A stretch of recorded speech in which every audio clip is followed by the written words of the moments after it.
Good morning, everyone. Hope you all are safe and healthy. We have already finished with the first chapter in history. Let us now take a break from history and move to political science.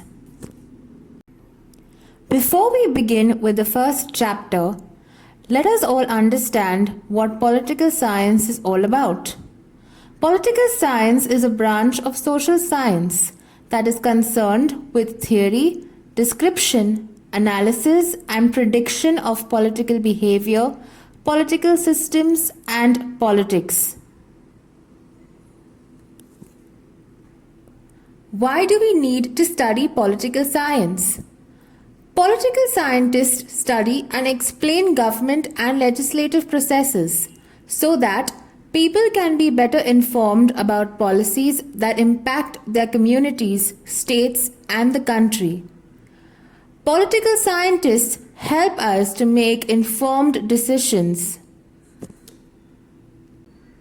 Let us now look at the first chapter in our syllabus, Working of the Constitution. But before we dive straight into the chapter, let us first understand what is a constitution. A constitution consists of the principles, structure, and laws of a government. Just as you have your calendar in school that consists of the rules and regulations of the school, in the same way, our country too has the Constitution. The Constitution of India is the supreme law of India. It was adopted by the Constituent Assembly of India on 26 November 1949 and became effective on 26 January 1950.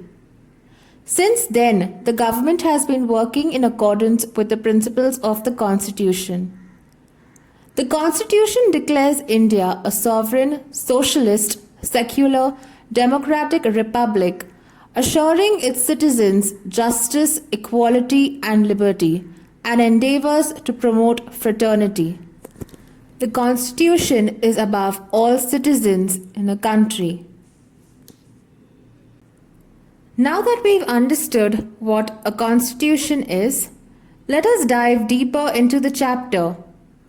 This chapter is divided into three parts: democracy, social justice, and judicial system. In today's video, we'll be looking at the first part, democracy. What is democracy?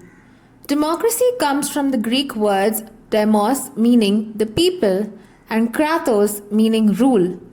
Therefore, democracy means rule for the people, by the people. Under democracy, we have political maturity. We can achieve political maturity only if the principles of democracy, that is, liberty, equality, and fraternity, are actually practiced. Indian people have direct representation in the parliament, state legislature, and local government. It is the duty of the government to hold free and fair elections at regular intervals.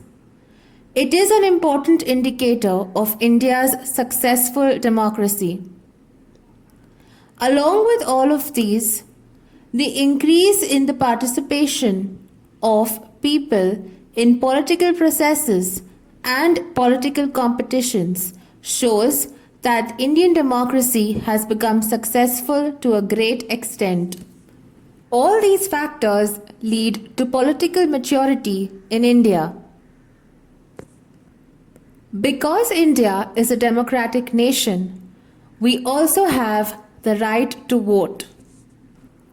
The Indian Constitution allows adults to vote for candidates whom they deem fit for the post. Before independence, there were several provisions that restricted the right to vote.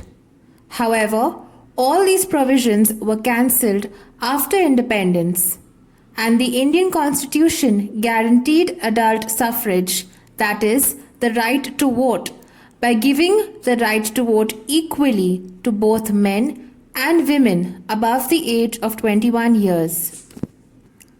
The voting age was later reduced from 21 to 18, which gave opportunity of political participation to the young generation in India.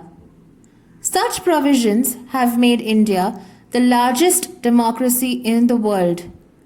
India has the largest number of voters compared to any other democratic nation. Let us now look at the next part, that is, decentralization of democracy. Decentralization can be defined as the transfer or distribution of decision-making powers. It controls the misuse of power. It also creates opportunities for political participation for the common people. In order to understand this concept in a better manner, look at this picture. There are two organizations, a decentralized organization and a centralized organization. Under the decentralized organization, there are three divisions. Each division has its own manager, and all these managers report to the president.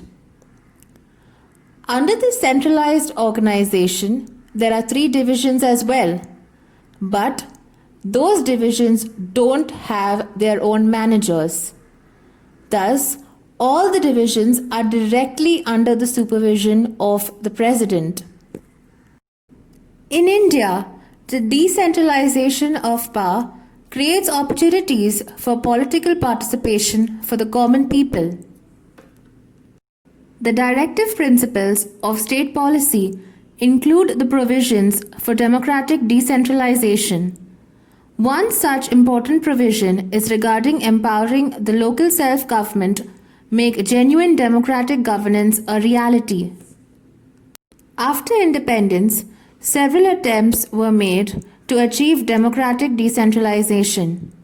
One such important attempt is the 73rd and 74th Amendment to the Indian Constitution, which gave a constitutional status to local self-governing institutions and also increased their powers. The 73rd and 74th constitutional amendments were passed by the Parliament in December 1992. Through these amendments, local self-governance was introduced in rural and urban India. The local bodies, panchayats, and municipalities came under Part 9 and 9A of the Constitution after 43 years of India becoming a republic. Thus, decentralization of democracy has led to an increase in the political participation of people. Right to information. Citizen empowerment is the essential condition of democracy. It is necessary to create opportunities for citizens' participation and interaction with the government. Right to information is an act of the Parliament of India which sets out the rules and procedures regarding citizens' right to information. It was passed by the Parliament on 15th June 2005 and came fully into force on 12th October 2005. According to this Act, citizens have the right to demand information about the functioning of the government. Right to information ensures transparency and accountability. It has reduced the element of secrecy in the government. After the year 2000, democratic reforms are considered as rights of citizens. Accordingly, citizens in India have got the right to information, education, and food security. These rights have strengthened democracy in India.